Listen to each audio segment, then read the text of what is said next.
In the dim glow of his laptop screen, late on a Tuesday night, Mark Thompson paused the security footage at 2:17 a.m. There, in the corner of his backyard, just beyond the glow of the motion light, stood a shadow that hadn't been there the night before. It wasn't a person, not exactly, more like a silhouette stretched too thin, lingering where the fence met the overgrown hedge. He rewound the clip, heart picking up a steady rhythm, but when he played it back, the shadow was gone. Just empty grass and the faint rustle of leaves in the wind. Mark lived in Elmwood Heights, a quiet suburb on the outskirts of Rochester, New York, where the houses lined up like neat rows of corn in a field, 2 stories, white siding, garages big enough for the family SUV. He'd bought the place 5 years ago after his divorce, drawn to its promise of stability. No more city noise, no more arguments echoing off apartment walls. Just him, his golden retriever Max, and the kind of routine that let a man breathe. Mornings started with black coffee on the porch, watching neighbors mow their lawns or head out for the school run. Afternoons were for his job as a systems analyst, remote from the spare bedroom upstairs, troubleshooting code for a logistics firm downtown. Evenings brought walks around the block, past the corner diner where the waitresses knew your order by heart, and the old gas station with its flickering neon sign. The security camera had been his ex-wife's idea, back when they were still figuring out shared custody logistics. "For peace of mind," she'd said, installing it herself on the rear patio. Mark kept it running out of habit, checking the feeds occasionally when Max barked at nothing in the night. The system was basic, 4 angles covering the front door, driveway, side yard, and back. Nothing fancy, just enough to catch a package thief or a wandering raccoon. Lately, though, the nights felt longer, the house quieter since Max had started sleeping through his walks, his muzzle gone grey. That Tuesday had been ordinary enough. Mark wrapped up a conference call around 6, heated a frozen lasagna for dinner, and scrolled through emails while the TV murmured in the background, a rerun of some cop show he half-watched. By 10, he was in bed, the fan whirring overhead, the street outside silent except for the occasional hum of a car on Elmwood Drive.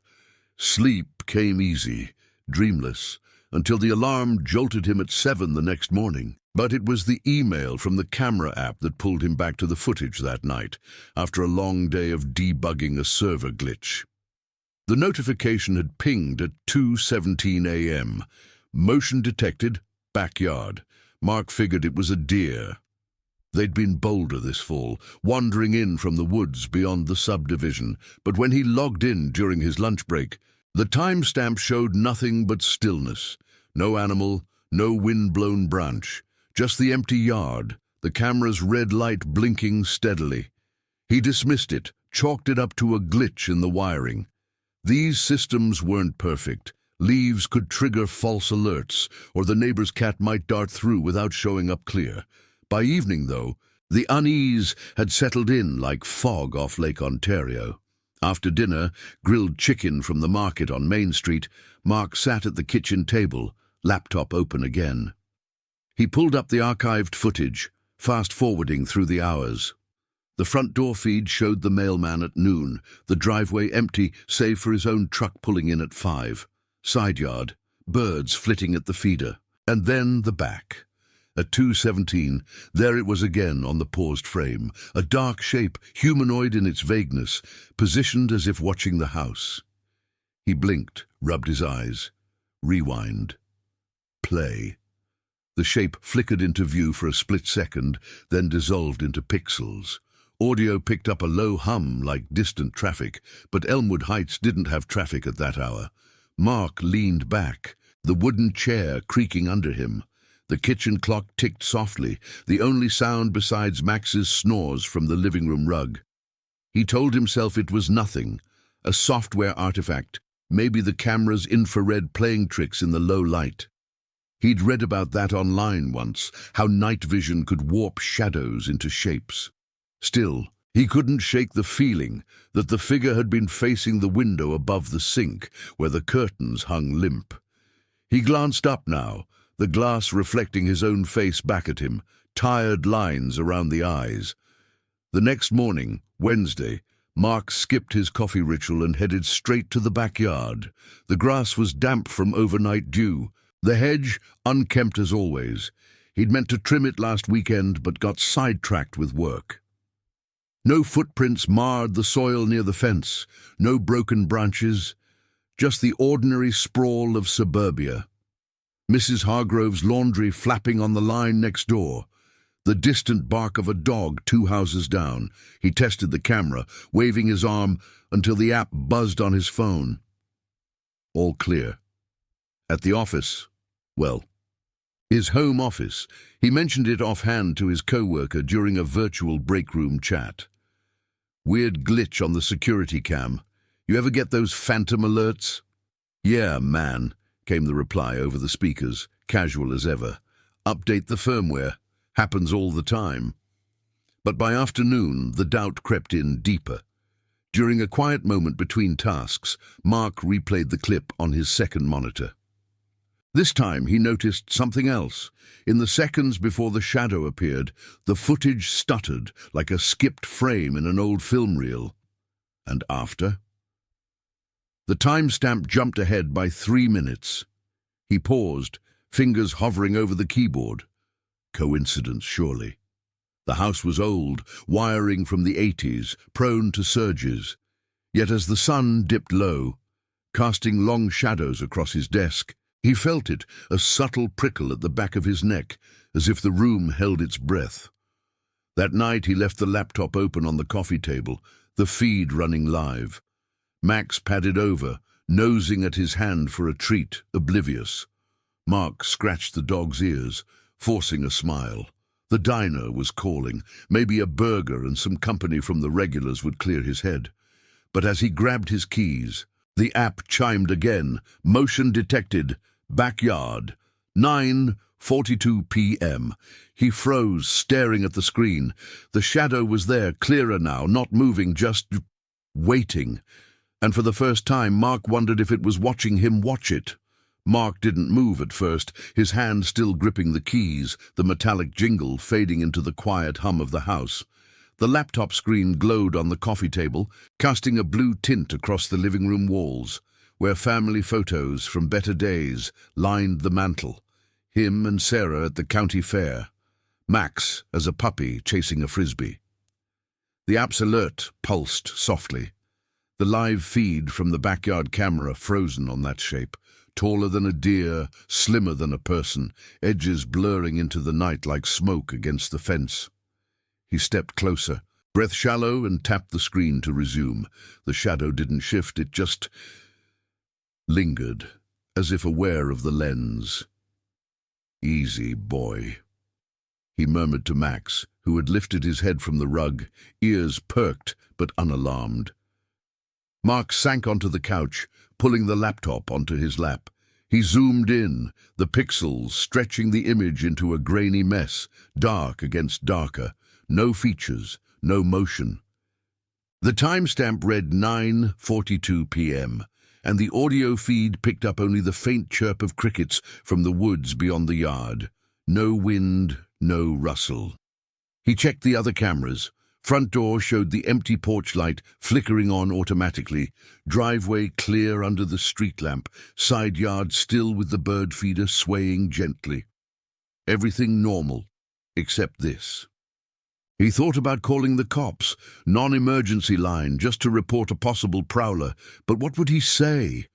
My camera's glitching, and now there's a ghost in my backyard. Elmwood Heights PD had bigger fish. Kids tagging the water tower, the occasional fender bender on the interstate exit. Mark wasn't one to stir trouble over shadows. Instead, he messaged his buddy Tom from the next block over, the guy who'd helped install the deck last summer. Hey, you up? Seeing weird stuff on the cam? Mind taking a quick look out back? Tom's reply came fast. On my way. Give me 2 minutes. Mark waited by the sliding glass door, peering through the blinds into the ink-black yard. The motion light hadn't triggered, which was odd. The shadow was right in its range. He flipped on the porch bulb manually, flooding the grass with yellow. There, the hedge, the fence, empty space. No figure, no disturbance.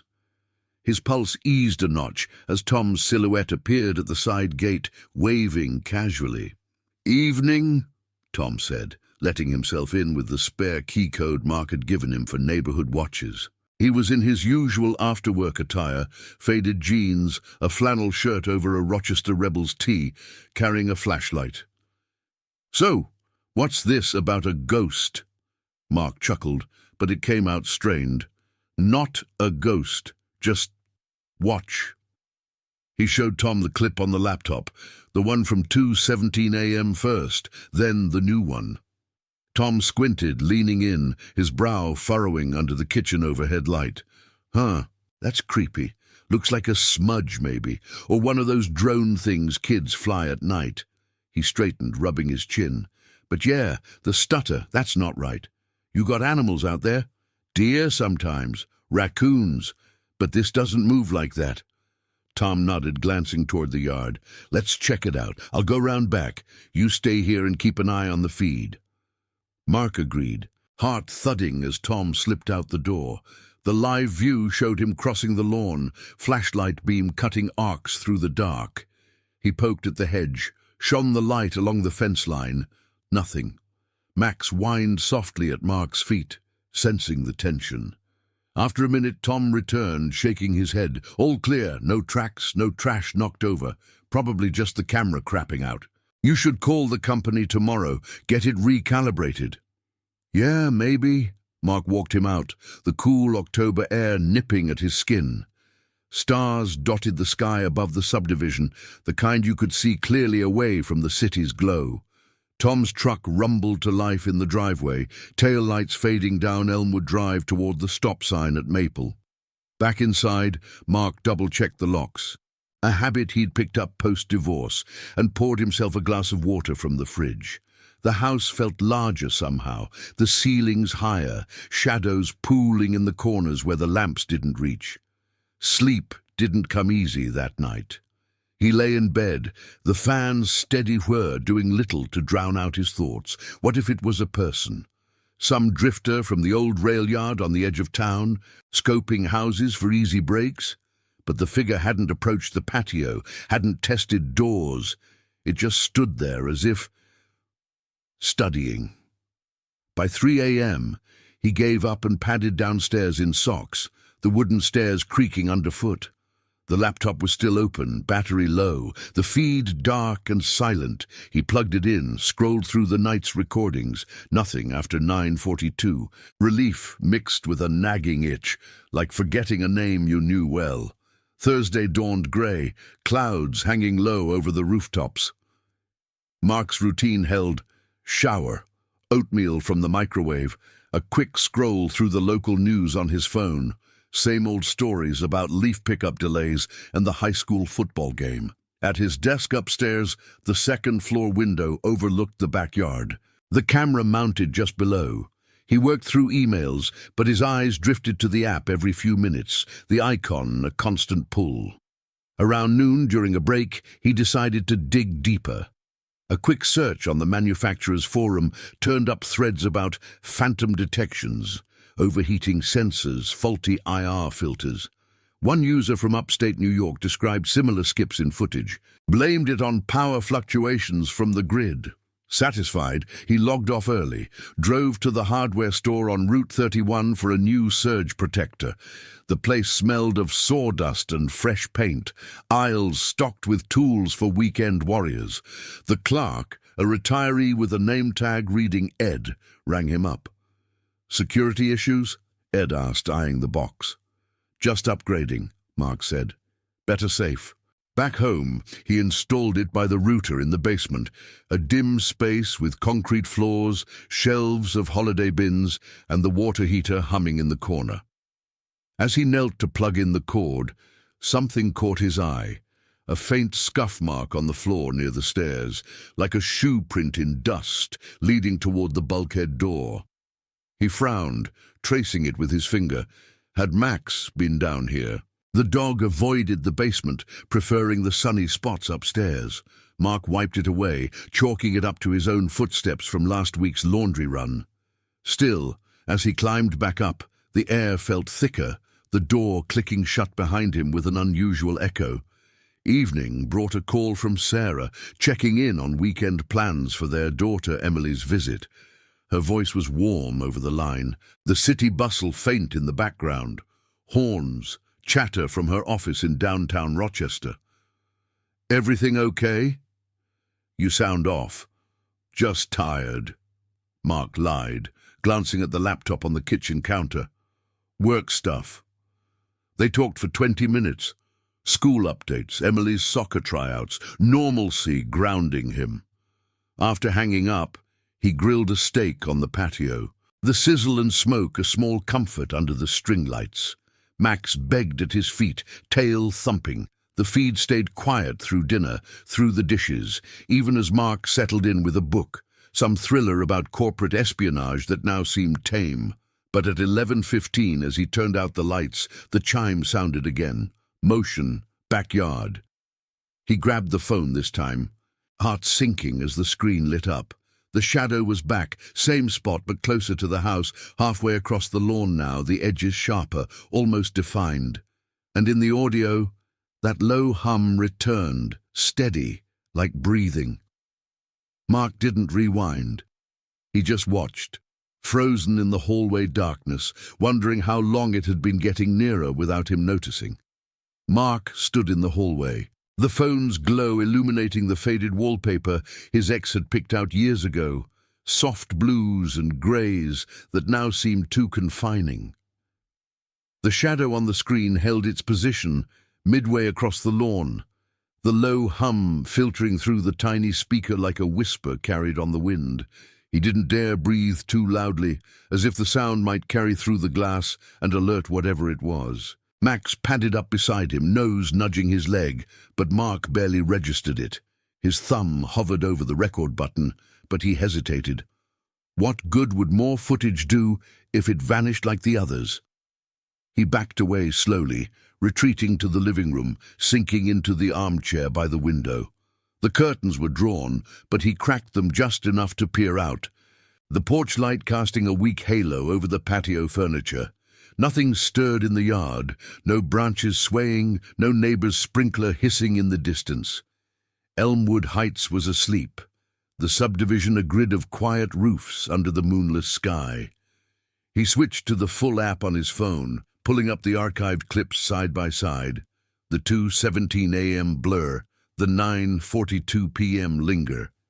And now this. Each time the figure edged closer, the skips in the timestamp growing longer. 3 minutes, then 5, now 7. A pattern, deliberate or not, that twisted his gut. By midnight, the alert stopped pulsing. The feed showed empty grass again, the shadow dissolved as if it had never been.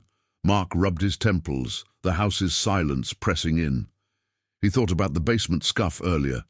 The way the door had echoed.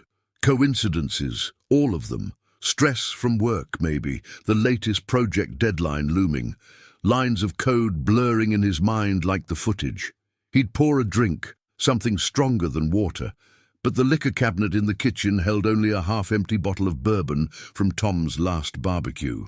He skipped it, opting for herbal tea instead. The kettle's whistle, a small disruption in the stillness. Sleep evaded him again, so he moved to the spare room upstairs, the one he'd turned into an office. The desk lamp threw a warm circle over his keyboard, but tonight it felt accusatory, highlighting dust motes dancing in the air. He dove into the camera's settings, tweaking sensitivity levels, running diagnostics that spat back green checks and firmware up-to-date notices. Nothing amiss. A forum post caught his eye, buried in a thread about suburban security woes. A user from Syracuse describing echoes in their feeds, shapes that appeared in loops tied to old wiring in pre-2000 homes. Mark's place fit the bill. The sellers had disclosed the electrical updates. But corners got cut in flips like this.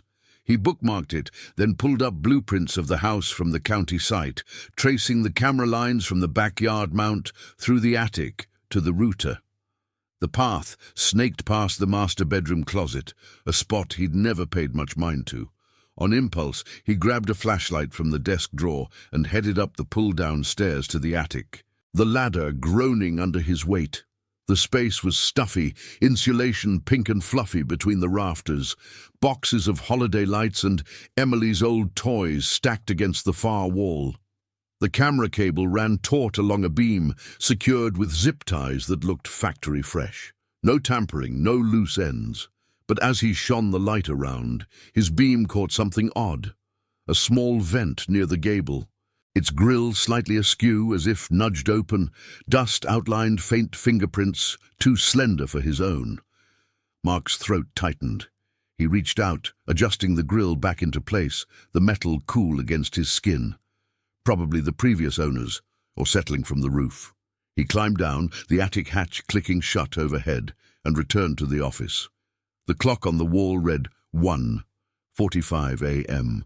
The house settling around him with its usual creaks, pipes cooling, floorboards shifting. He tried to work, opening a spreadsheet on server logs, but his eyes kept drifting to the window overlooking the yard.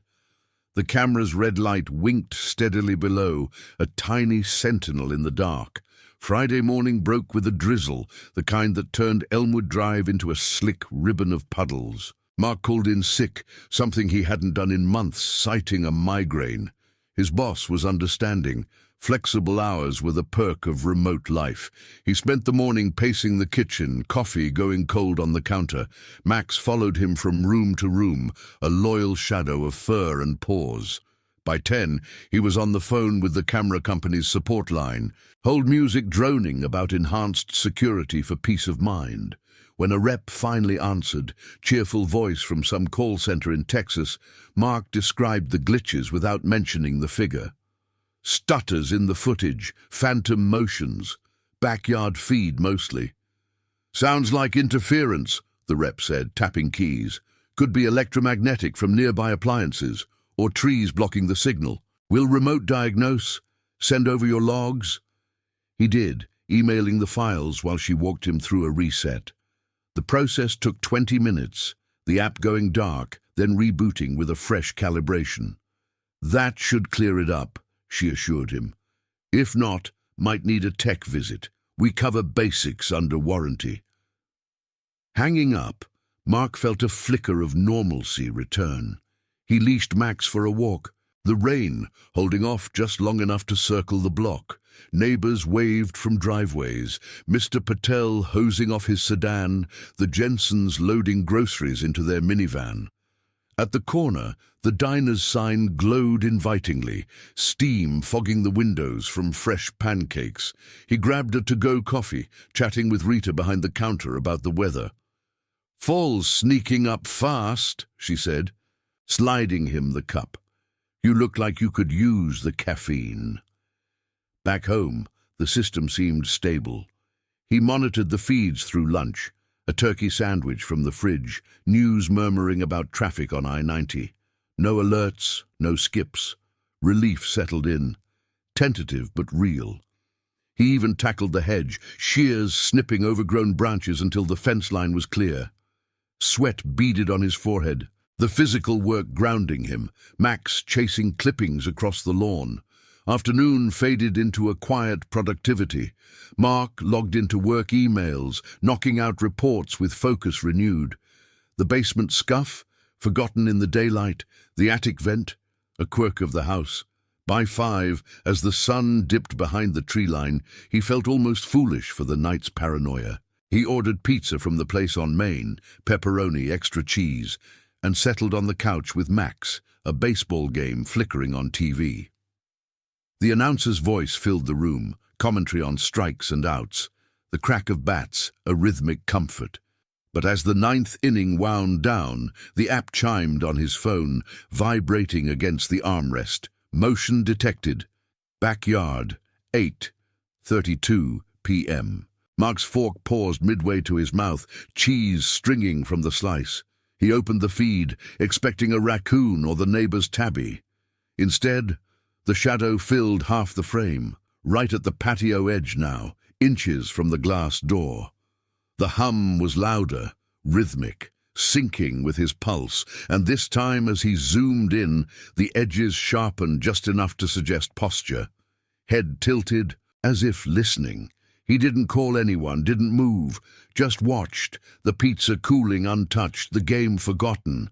The figure held there for a full minute before the feed stuttered.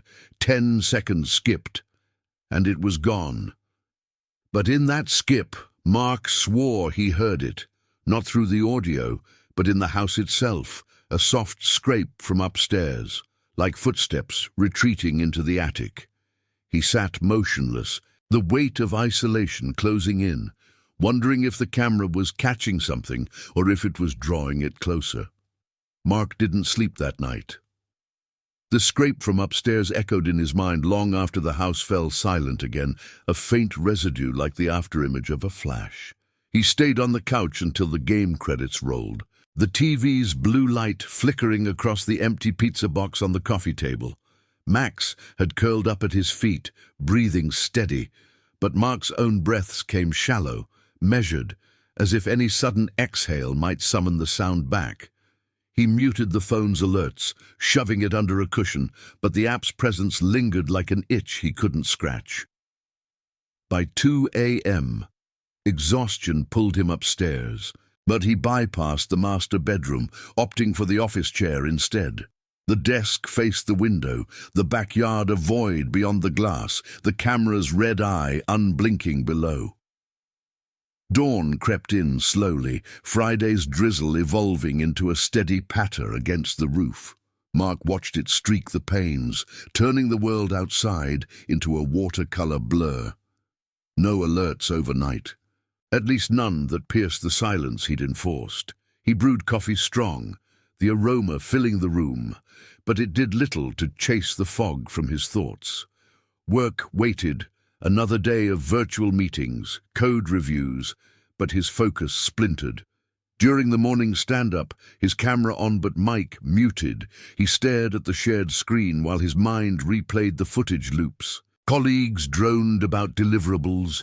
He nodded absently, the suburban symphony outside his window, tires hissing on wet asphalt, a distant lawnmower mocking his isolation. By midday, the rain eased, leaving the air heavy with the scent of wet earth. Mark stepped out to the patio, the concrete slick under his shoes. The grass was matted, no footprints visible in the soft soil near the door. He knelt anyway, fingers pressing into the damp ground, searching for any sign, an imprint, a displaced stone from the border garden. Nothing. Just the ordinary yard. The bird feeder half empty, the hedge he'd trimmed yesterday standing neat against the fence. The camera mount loomed above, its lens pointed indifferently at the scene. He resisted the urge to wave at it, to test if it still captured him faithfully. Inside, he avoided the laptop, sticking to his phone for a quick scan of the feeds.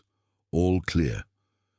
Relief flickered, but it was fragile, like sunlight breaking through clouds only to vanish.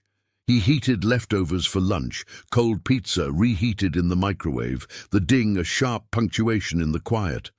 As he ate at the kitchen table, sunlight slanting through the window, he noticed the curtains again.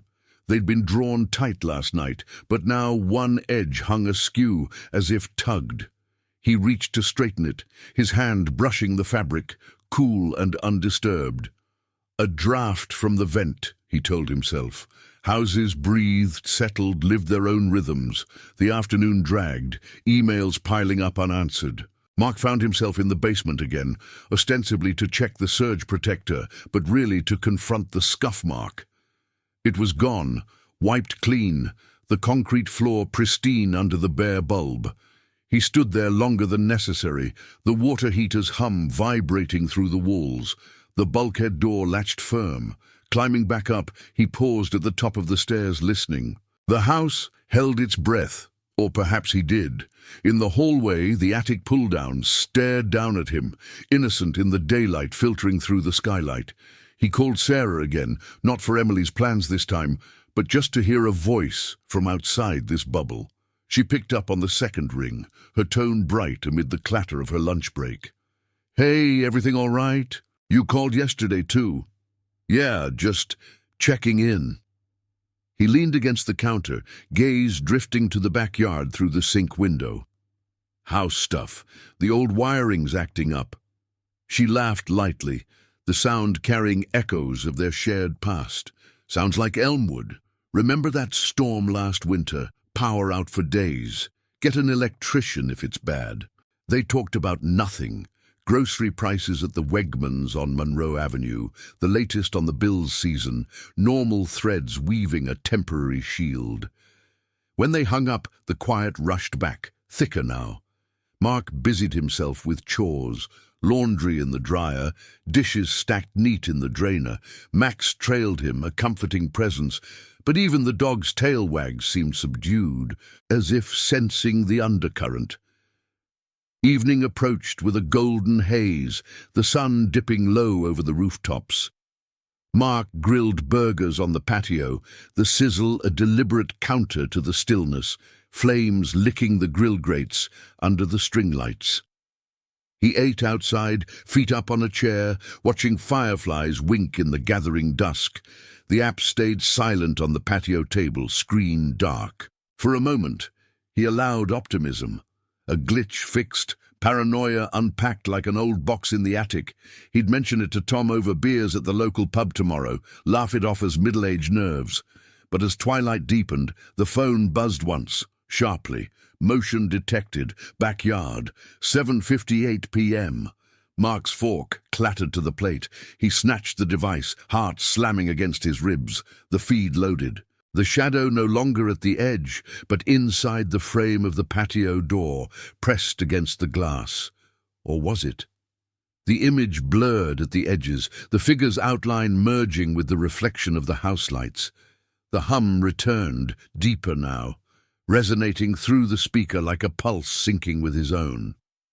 He stood slowly, backing toward the door, eyes locked on the screen. It wasn't moving, but it seemed to lean in, as if peering through the lens back at him. The realization hit not with a crash, but a slow unraveling. The skips, the scuffs, the vent, all trails leading inward, not out. The camera wasn't catching an intruder. It was recording something already here, something that had been watching him unravel from the start. Mark's hand trembled on the doorknob, the cool metal grounding him. He didn't open it, didn't call out, just stood there, the boundary between observer and observed dissolving in the humid night air. Inside, he latched the door with deliberate care, the click echoing louder than it should.